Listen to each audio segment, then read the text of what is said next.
What's up, you Flux Automator, and welcome back to another video on the Flux Automate channel. Now in this one I want to talk to you about something a little different.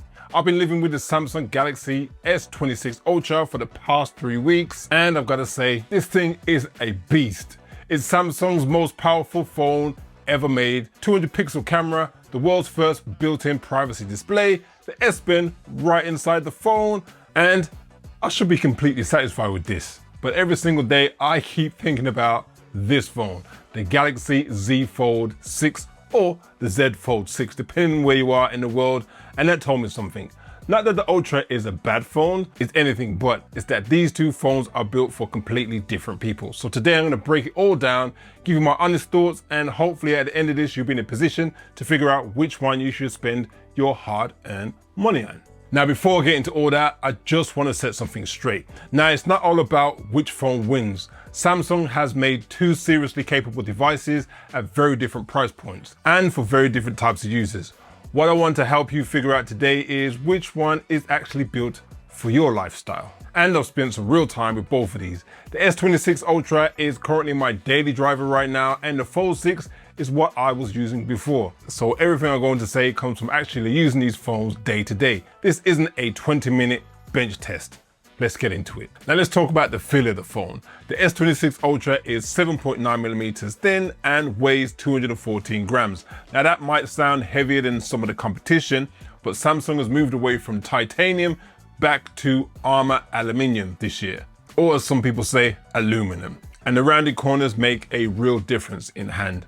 It actually feels lighter than the number suggests, and I gotta say, for me, now the color of this unit that I'm reviewing isn't something I would usually choose, but I gotta say it's something different because I'm usually a gray or a black phone user. It's also IP68 rated, so that's fully dust tight, water resistant up to 1.5 meters. So if you're ever nervous about taking your premium phone out in the rain, you don't have to worry about that with this because they got you covered. Now let's talk about this display. It's a 6.9 Quad HD Plus 1440 by 3120 pixels at 505 pixels per inch. It's stunning. But the headline feature this year isn't the resolution, it is the privacy display. Now this is a world first. Samsung has built a privacy technology directly into the panel hardware. So when you tilt the phone slightly, the screen goes dark to anybody who isn't looking straight at it. Passwords, notifications, messages, nobody beside you will be able to see them. Now I've seen some people online calling this a gimmick, and I gotta disagree with that. As a creator who constantly reviews scripts or shots in public places, I find it genuinely useful. And this is only available on the Ultra. The base 26 and the 26 Plus do not have it. So if that matters for you, then the Ultra is the one. Then we have the S Pen. Now I was a note guy for years, so this hits different for me.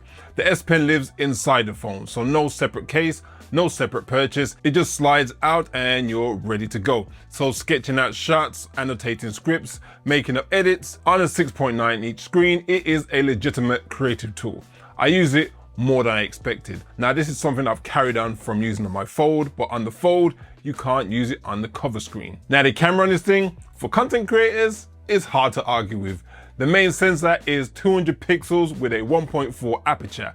Now the aperture is wider than last year's, which was a 1.7, which means the sensor is pulling in 47% more light. In practical terms, your low light shots are cleaner, more natural, and less processed than anything Samsung has put out before. You've also got a 50 megapixel 5x periscope telephoto and a 10 megapixel 3x, so you're getting optical quality across the zoom levels. With space zoom, you're gonna get all the way out to 100 times. For someone who films gear reviews, shooting at events, and capturing content on the go, this range is something else. Under the hood, we have a Snapdragon 8 Elite 5 Gen for Galaxy.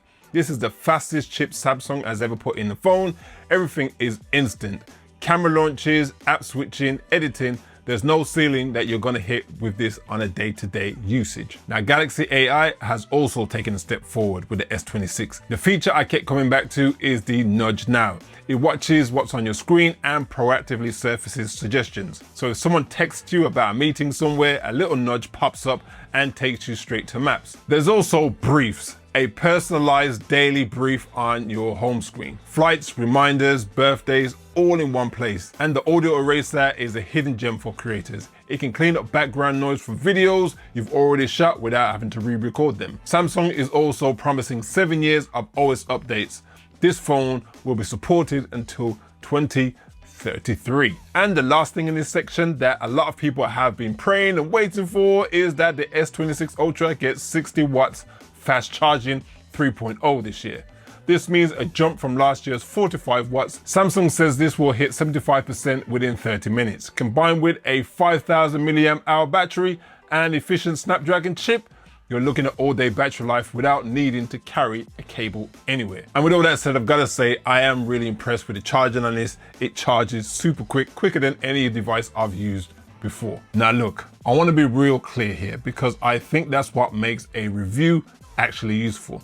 The S26 is extraordinary, but there are a couple of things that made me reach back for my Fold 6. And I think this might be something that's going to tell you something about you as well as me. Now the S26 Ultra does have a stunning 6.9-inch display that's genuinely large for a single screen phone. But my day involves reading, taking notes, reviewing footage, and responding to emails all at the same time. And even on 6.9 inches, doing all three of those things at the same time feels a little bit tight. The app windows are small, so you're always going to be switching, and most likely you're going to be losing your place. Now that's not a bug, that's just what a flat screen is.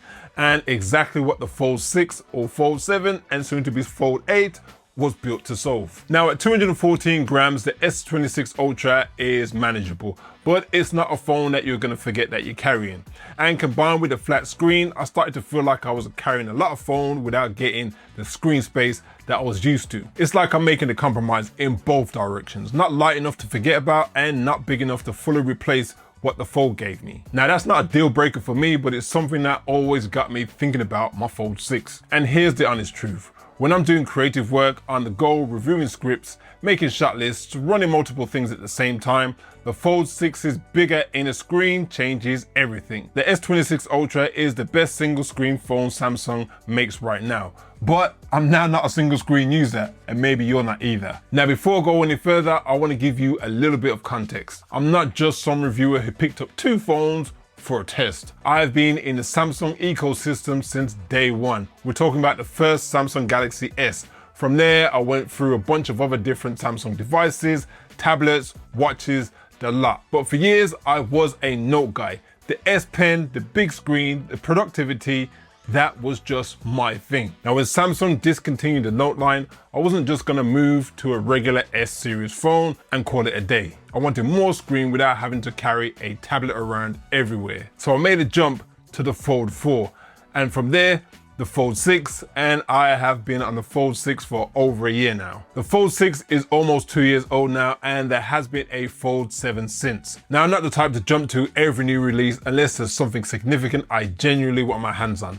The Fold 7, as good as it is, didn't give me enough reason to make that move. I stay with the Fold 6, and honestly, it's doing everything I need it to. Now here's the thing, the Fold doesn't just replace my phone, it replaces my tablet. Fully managing emails, going through documents, handling creative work, all at the same time on one screen. That's what a tablet used to be for me, and the Fold 6 just made it something I could put in my pocket and carry with me all the time. So 3 weeks ago, Samsung came to me with the S26 as a brand opportunity. I wasn't gonna say no to that.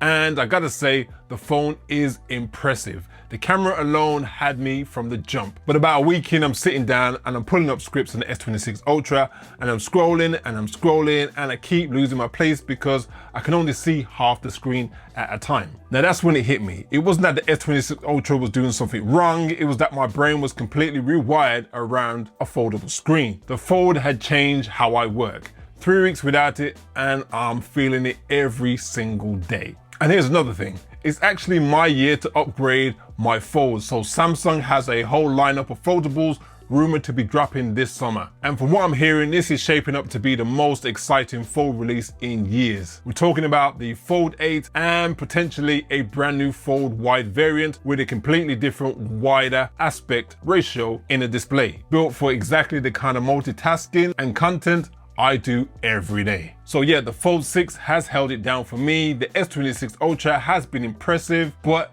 the next chapter, that's gonna be the new Fold variants. And when that drops, you already know you're gonna see it on this channel. So when I open it up, I get this, a 7-inch display that is tablet territory. And Samsung has built the entire Android experience around this screen. With the multi-active window, I can run up to 3 apps at the same time. Emails on one side, YouTube on the top, and notes at the bottom.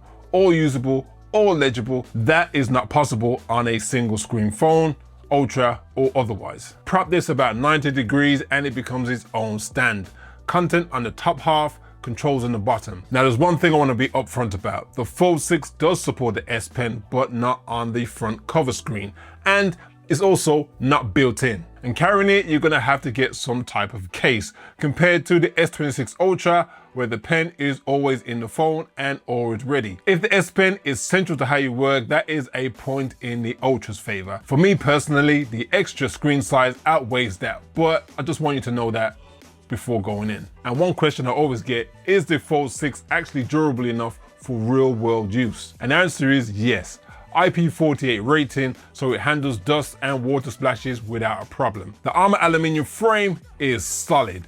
The Flex hinge has improved every generation, and after a year of daily use, I have zero concerns about it. It's not a fragile device. Now, we're not going to be talking about too many specs in this video because this isn't the 7 or the 8 to compare it to. That will come in the future, but just remember, the new generation of the Fold is coming. Now, the Fold 6 wins on the camera, charging speed, the privacy display, and the fully integrated S Pen, whereas the Fold 6 wins on screen real estate, multitasking, and total flexibility. Neither one is objectively better, but built for different workflows and different people. So get the S26 Ultra if you want the absolute best single screen flagship that money can buy right now.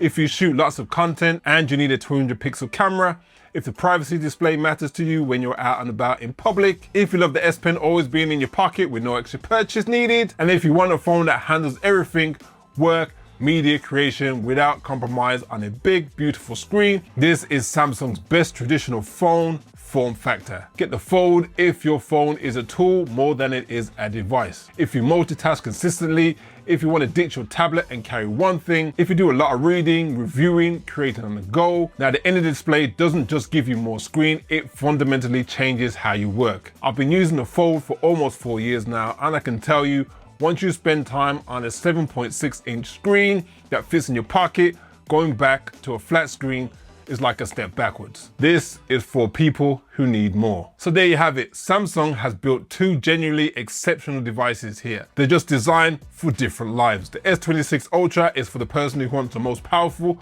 most capable single screen phone on the market right now. And the Fold is for the person who needs their phone to do more than what a phone can usually do. I'm a Fold guy for life. Well, right now anyway. So which one are you? Drop it in the comments. S26 Ultra or Fold? And I do read every comment. So links to both phones are in the description. And if you really enjoy these type of videos, make sure you subscribe, like, and hit the notification bell, because I will be definitely bringing you more content about Samsung devices and many other devices that you might be interested in.